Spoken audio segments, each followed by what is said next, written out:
Is Carrie Walker, and I will be facilitating the Village Health presentation on understanding Parkinson's disease.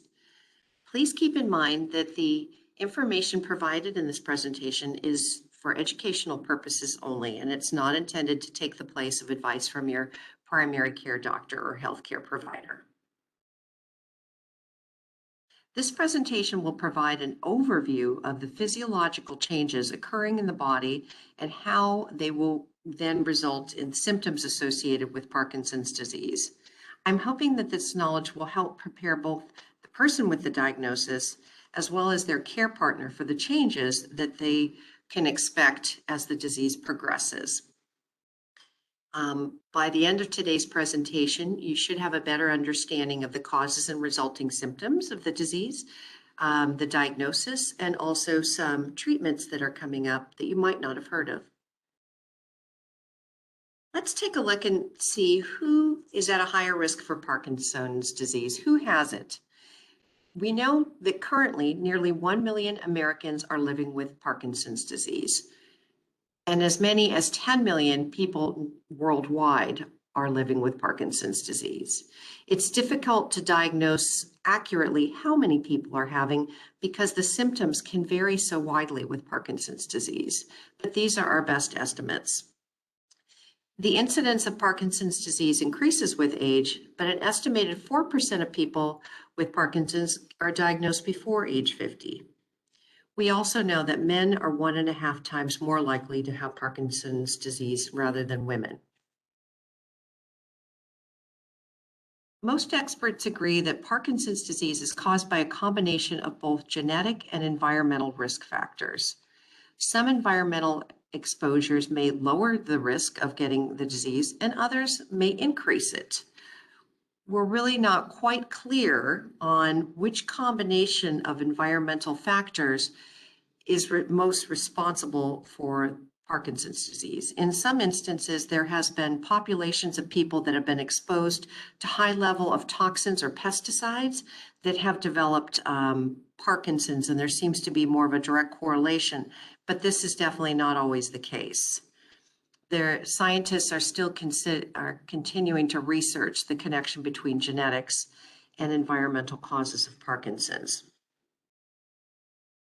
Let's take a look at the brain, and I'm going to give you some background on what's happening when a person has a diagnosis of Parkinson's. So I'm going to get a little bit technical, but hopefully I'll be able to explain this information in a way that you'll have a better understanding that when a person's diagnosed with Parkinson's, it's not that they have lost complete control of their brain or their brain is not working. It's a particular section that's being influenced. And this helps kind of give more of a sense of empowerment to know what's happening and to understand and predict future changes so that you can then be aware of those changes and work to figure out what adjustments can you make to maintain a high quality of life. Parkinson's is a progressive neurodegenerative disease, which means it will progress. And it affects nerve cells in the brain that produce a neurotransmitter called dopamine. Let me unpack that for a moment. A neurotransmitter is a chemical that helps nerve cells talk to each other. So if you look at this brain here, there's this part noted as a substantia nigra. Nigra actually means dark or black. So in perspective, you can kind of see that part of the brain is a little bit darker colored, and that's where it gets its name. Now, the cells in that part of the brain produce a neurotransmitter called dopamine.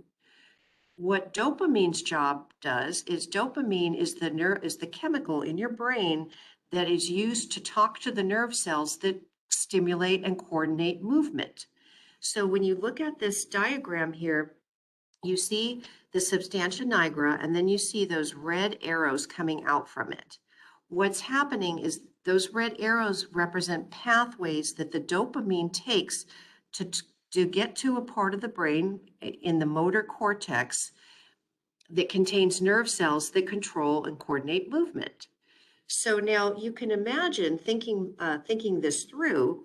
if the nerve cell, if Parkinson's disease is causing the cells in the substantia nigra that produce dopamine to die, over time, the brain is going to have progressively less dopamine to work with. That means it's going to have less of the stimulating chemicals to affect movement in a person's body. So they're going to be less and less able to consciously coordinate movement. So I hope that helps you understand what is going on when someone has a diagnosis of Parkinson's. For the longest time, scientists thought that dopamine was the only neurotransmitter that was affected by a Parkinson's diagnosis. But I'll show you in an upcoming slide that that's not the case anymore. If you look at this slide, this is another view of the brain, and you can see the little cross section that's been taken out that kind of looks like a butterfly on the right. It has the area of the brain called, known as the substantia nigra. And what I want you to take away from looking at this slide is notice how much darker the area of the substantia nigra is in a healthy non-Parkinson's brain versus a person that has Parkinson's. There's significantly less of the developed area. So that means look how much less dopamine there is. The person does not have control over their movements because they don't have the stimulating chemicals that are going to help them move. So this is why a person has increasing difficulty.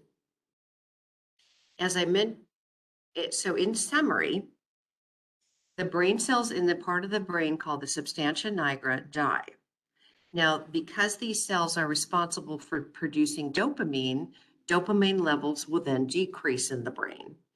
And then that means that muscle activity is going to be impacted all over the body because the muscle cells need to be activated by the cells in the motor control section of the brain. So these are some of the resultant movement-related symptoms you may notice. They're grouped into four main categories. There's a tremor, could be noticed in the hands, the arms, legs, jaw, or head. A second motor-related symptom or movement-related symptom is stiffness of the limbs and trunk because a person isn't able to activate their muscles as readily. This is going to result in stiffness. They might also have a slowness of movement. It's a condition known as bradykinesia. Kinesia is a Greek word for movement. And then they also, because all this is going on, it wouldn't be surprising to learn that they probably have impaired balance and coordination, which is sometimes leading to falls. I mentioned earlier that there's a second chemical messenger that is affected in the brain when someone has a Parkinson's diagnosis. Scientists are beginning to realize that there's nerve endings that die in the brain, and these nerve endings actually make this chemical, this neurotransmitter called norepinephrine or noradrenaline. As these norepinephrine levels decrease in the brain has less of these chemical messengers to affect change in heart rate, blood pressure, and also the body's ability to increase blood sugar levels to provide energy to the body. This was going to result in some other symptoms, such as fatigue. The person doesn't have the energy from the blood sugar to make energy, to feel motivated. They might notice an irregular blood pressure or a sudden drop in blood pressure when they're changing position, going from sitting and lying down to either like a standing or sitting position. Because the muscles in the body are affected by the smooth muscle, in the body is also affected. Smooth muscle is the muscles in the body that are responsible for what we call autonomic movement, which means it's not beyond, it's not within our conscious control, like the movement of the smooth muscle in our intestines to move food through our digestive tract. So as those muscles become impacted, it might result in constipation. Another sign is lack of concentration and or depression. This next slide shows a collection of some of the early signs of Parkinson's that may be present before a person actually receives a diagnosis of Parkinson's. So let me walk you through this. You may notice that there's a slight tremor, maybe even in just one finger, or a shaking in your hand that wasn't there before. A person's handwriting might change, becoming considerably smaller, or the letters in a word when they write on the page will be bunched up together and they previously hadn't been. One of the biggest precursors of Parkinson's has been loss of smell. I know my mom reported having a loss of smell probably about 5 years prior to actually getting a diagnosis of Parkinson's. A person might develop trouble sleeping, particularly starting to thrash around rather than staying in one place or still while they're sleeping. So typically a person's partner in the bed might notice this change because of the declining neurotransmitter levels in the brain. They might develop problems moving, might seem stiff, or problems walking. They may develop constipation when they've never had constipation before. The muscles in the back of the throat responsible for vocal cords might become affected, and their voice might start to become very low or soft. As muscles in the person's face become affected, their expressions may become less and less, resulting in a term we call a masked face. They may also notice dizziness or fainting. And as the muscles that help maintain good posture are affected, the person may become kind of stooped or hunched over. It's important to recognize that there's actually different variants of Parkinson's disease. So it will take a skilled neurologist or movement disorder specialist to help diagnose Parkinson's. Primary Parkinson's, which is what we consider like the typical form, has two different types. There's tremor dominant, which, as the name would suggest, involves having tremors. Then there's the second one that doesn't involve tremors, which is much less common, and it's a little bit of a mouthful to pronounce, but partial instability gait difficulty. And typically what you're going to see here is more progressive form, and the loss of balance becomes quite acute. Again, though, it will take a team of doctors to kind of work through a process of elimination to figure out what's happening with the person. Because there's also secondary Parkinsonianism, and it's not these things.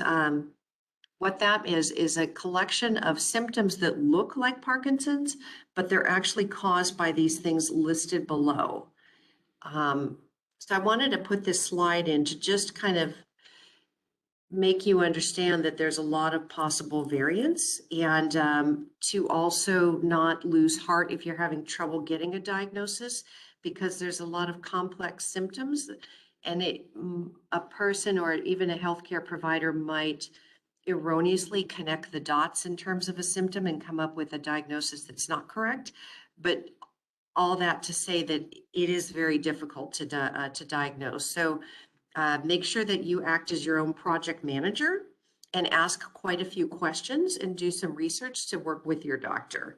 And I'm certainly not intending this to discredit the medical community, but it is, from my experience working with families that have ended up with eventually getting a Parkinson's diagnosis, it can be a little bit of a lengthy process, especially if a person doesn't have typical symptoms.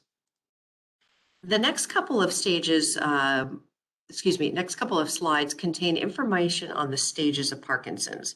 Now, based on the previous slide, when I said that there's different types of it, these symptoms are going to vary, and I'm not providing them here as a set in stone guide, but just my hopeful takeaway from these slides is that you'll understand that this disease is progressive, and it'll help you kind of anticipate the changes that your loved one might have when they have a Parkinson's diagnosis, to better prepare you of what to what to expect, and also to the changes that you're going to have to make in terms of what you're helping them with. In stage 1, the symptoms are generally mild, not interfering with daily activities. And in fact, they may just be noticeable on one side of the body. As the disease progresses and more of the neurotransmitter levels decrease, symptoms are going to get worse. Now a person might notice the symptoms on both sides of the body. Walking problems and poor posture are going to be more apparent here. And at this stage, the person is still able to live alone, but definitely daily tasks involving movement are going to get progressively more difficult because they're not able to control the muscles. And keep in mind, our body has muscles everywhere: our fingers, our feet, our legs, our hands, our face, everything. And think about everything that we do involves use of those muscles. So that's why even just basic tasks such as putting your contacts in, brushing your teeth, getting dressed are going to be a little bit more challenging because your body is not cooperating quite as well. In stage 3, loss of balance and slowness of movement might be more pronounced, making falls more common. Of course, the person is still fully independent, but the symptoms are starting to really get in the way to impair activities. As the disease progresses, the symptoms become more severe and limiting. The person's going to become stiffer and not able to move quite so much, and they're going to need more help. And eventually, in the later stages, a person is going to require a wheelchair and around-the-clock nursing because they're not going to be able to do their activities and help themselves. Keep in mind that there is a huge psychological component to this. And I advise people, if you are a care partner, to think about yourself in this situation. What would it be like if you, a super active person who plays pickleball all the time, goes and plays cards, jumps in a golf cart whenever you want to go to the square or go to the grocery store and do whatever you want? Could you imagine that now all of a sudden you can't, and you have to rely on asking your partner, can you take me here to get this? Can you get this off the counter for me because I can't? There's definitely an element of depression, and I'm certainly not suggesting that a person should stay in a depressed state, but I just want the caregivers to really kind of have a reality check, and this will give you some empathy when you're helping that person, and also give you more compassion and patience. So there's getting a diagnosis. There's no one way to diagnose Parkinson's disease. However, there are the various symptoms and diagnostic tests used in combination. And in order to receive a diagnosis of Parkinson's, 2 of these 4 symptoms must be present over a period of time for a neurologist to consider a Parkinson's diagnosis.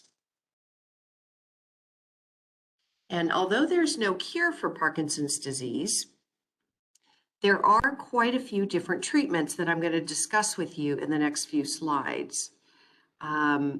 And I wanted to make mention, if you decide to reach out to a research facility, a Parkinson's disease specialty center at a university, to help with the treatment or diagnosis, make sure that you are looping your primary care doctor and your own neurologist in on this, so it becomes a very coordinated approach. You don't want to be doing one thing and not telling. The left hand needs to know what the right hand is doing, so that it produces the best results. So we're going to talk about medications, surgical options that you might not have known about, medical marijuana, physical and occupational therapy, and the use of exercise. Keep in mind, again, that these are treatments that I have researched and found available on the websites that I'll list at the end of this presentation. They do not by any way reflect the views on the Village's health. And I'm certainly not encouraging you to try one over the other. I just want to provide this information to you. So there's different types of medications that may be used to treat Parkinson's. And which medication a neurologist will prescribe may depend on other medications that you're taking and other conditions that you may have present in your body. So there's different strategies with medication. One of the strategies has to do with, since your body has increasingly less levels of dopamine in the brain, why don't we try to help it make dopamine? So L-DOPA, levodopa, which is abbreviated L-DOPA, um, is a component that nerve cells use to make dopamine. So the thought process is that if we can introduce more levels of this key ingredient into the body, can it then stimulate it to make more dopamine? And it turns out it can. There are some side effects of that particular drug. So often, or usually, another drug is prescribed in tandem to manage those effects, which is carbidopa. Another strategy is to actually work with the brain chemicals in the body that that make the dopamine. They're called dopamine agonists. They mimic the role of dopamine in the brain and are helpful in some cases. Another approach is actually to slow down the enzyme that's been identified that breaks down the dopamine. So as you can see, there's different treatment options. And it's important to take these into consideration, and you can ask your doctor about, hey, is this one better than the other? What are your thoughts on this? And start a dialogue. There are some drugs that can help control non-motor symptoms listed here. And so again, use these as a resource. There's not a one size fits all. And I just want you to be aware that there's a few different approaches in terms of medication. There's also a surgical treatment. While surgery can be an effective treatment option for different symptoms of Parkinson's disease, only the symptoms that previously improved on L-DOPA have the potential to improve after surgery. So it's important to, again, coordinate care with your doctor to make sure that you would fit the criteria for this particular treatment. It's called there's deep brain stimulation. And that is a procedure in which the surgeon implants electrodes into a specific part of the brain. The electrodes are connected to a generator implanted in your chest near the collarbone that sends electrical impulses to your brain, and that may actually reduce some of the symptoms associated with Parkinson's. And I have personally talked to a patient that participated in this surgery as part of a clinical trial and has been very happy with the results.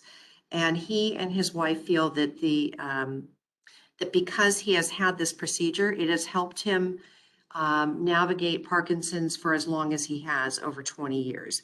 Again, these are not one size fits all, and they're not great for all, but I just want you to have the information so that you can investigate further.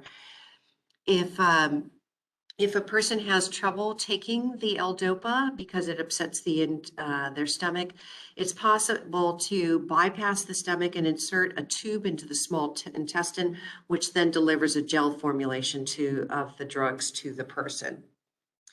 And before I move on to the next slide, I just want to emphasize that surgery involves risks and certainly may not be an option for all. So medical marijuana. Before I talk about this specific to Parkinson's, I want to give you a little background that recently, in terms of anatomy and physiology, we have discovered that the human body contains a system called the endocannabinoid system. Similar, you had a nervous system, you have a digestive system, but now they've discovered that you have this other system called endocannabinoid system.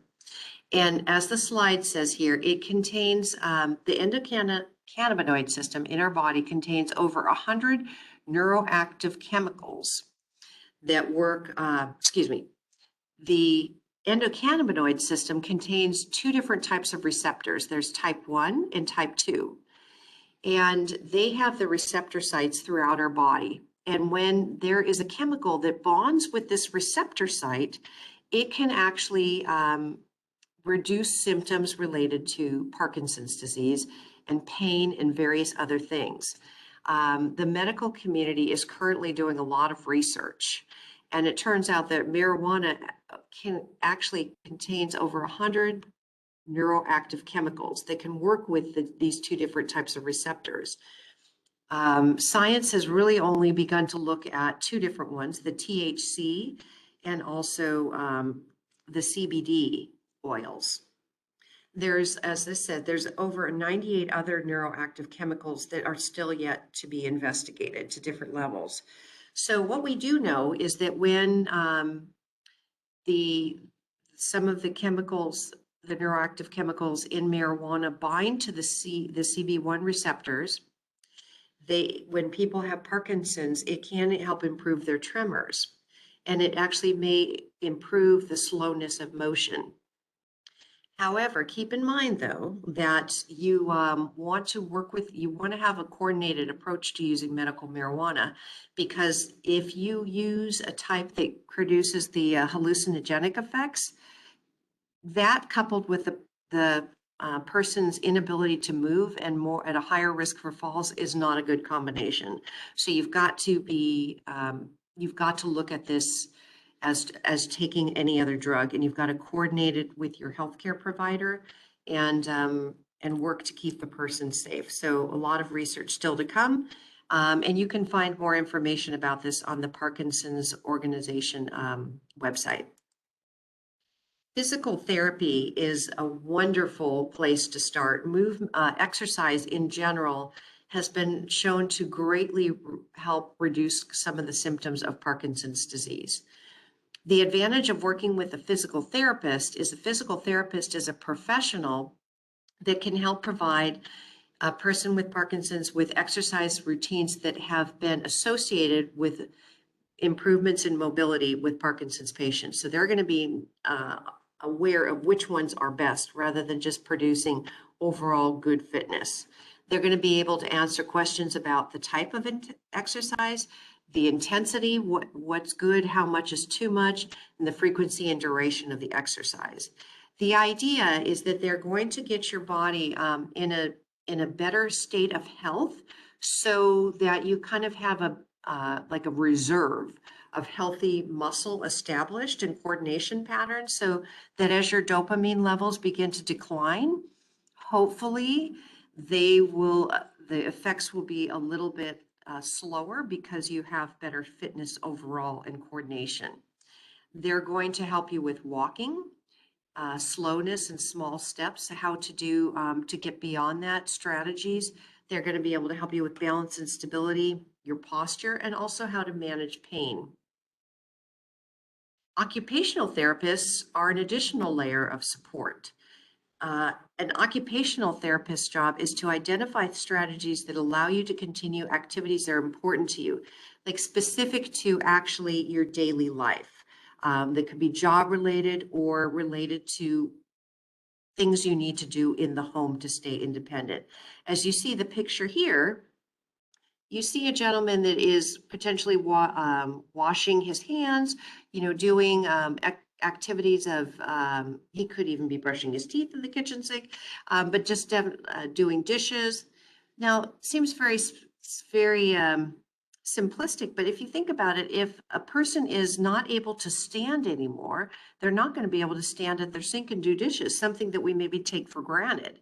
So we might not have thought about, is there a chair that I could put near the sink to keep me stable, and so then I can still stay independent and do my own dishes? So there's some things that they are very well versed in that they'll be able to share. There's a lot of really great technological advances regarding Parkinson's. They can help. They have a lot of great gadgets that you might not even be aware of. For example, there are grips that you can use to put around the top of a jar, and it can help you continue to still be able to remove jar lids from a can or something you need to open. There's also canes and various things. In the home, you want to make sure to go through a home safety checklist, and the occupational therapist will help you look at your home with a different eye. You want to make sure that your floors are stable, non-skid surfaces. Make sure that the transitions between carpet and regular, maybe hardwood floors is smooth. Things that we are usually able to navigate might be very difficult for someone that has Parkinson's. So we need to reevaluate our house through fresh eyes. Make sure that all furniture is secure and sturdy and does not swivel. If I have a hard time moving and sitting down, I might, instead of sitting gracefully down into a chair, I might actually kind of almost fall into it because my body is stiff. And if that chair is not anchored securely on the floor, it might go flying. You want to make sure that chairs are stable and have armrests and adequate seat height. These things will help a person get out of a chair more easily. Make sure that lighting is good throughout the home, minimizing dark or shadowy areas. We rely heavily on our sense of sight for balance. Make sure that walking paths are wide and open and clear. Go through your house and make sure there's nothing on the ground that could possibly create a trip hazard. And again, keep in mind that if you are a strong, healthy, non-Parkinson's person, many of these things might not even be on your radar because you're normally able to navigate them successfully. But if a person has acquired a movement disorder like Parkinson's, it's a different story. And as I mentioned earlier, there's a lot of great gadgets available. I put these resources here so that you can look them up. And I put a picture here of a cluttered room. Now, just looking at that room, we might be able to kind of make our way through that room. But if someone has Parkinson's, that's just going to be potentially extremely problematic. And this down on the bottom part of this page where you see like a clear ring, what that is that's a plastic guard that fits on the outside of your dish. And what that does is that will allow a person with Parkinson's that's having trouble controlling the movement in which they bring their utensil to the plate to pick up food. So if the food actually ends up getting pushed off the plate, what that might mean is, oh, you know what, I can't eat anymore. I need help. Someone's going to have to help me eat. Well, wow, if you could put this guard on the edge of a plate, they can actually just take that fork and push it to the end. And this lip on the edge of their plate is going to help them kind of get the food from their plate onto their utensil, and they can still continue to eat independently. And then also the silverware that I've featured here has a wider grip on it, making it much easier to hold if someone has Parkinson's. So I really encourage you to look and get online or get with your physical therapist or occupational therapist and find out what different adjustments are there to some gadgets and things that we use every day that can help a person with Parkinson's stay independent and do things on their own. So exercise. When it comes to exercise, there's a twofold benefit. Number one, it's going to improve, the motor symptoms or your movement. It's going to help you with coordination. It's going to help you with your ability to walk and balance. It's going to reduce stiffness. But it's also going to improve some of the non-movement symptoms of depression, anxiety. Depression and anxiety are caused by changing levels of neurotransmitter in the brain. Not to mention, there's a huge depression factor when someone receives a diagnosis. They feel that they can't be the same person that they were. They're losing their independence.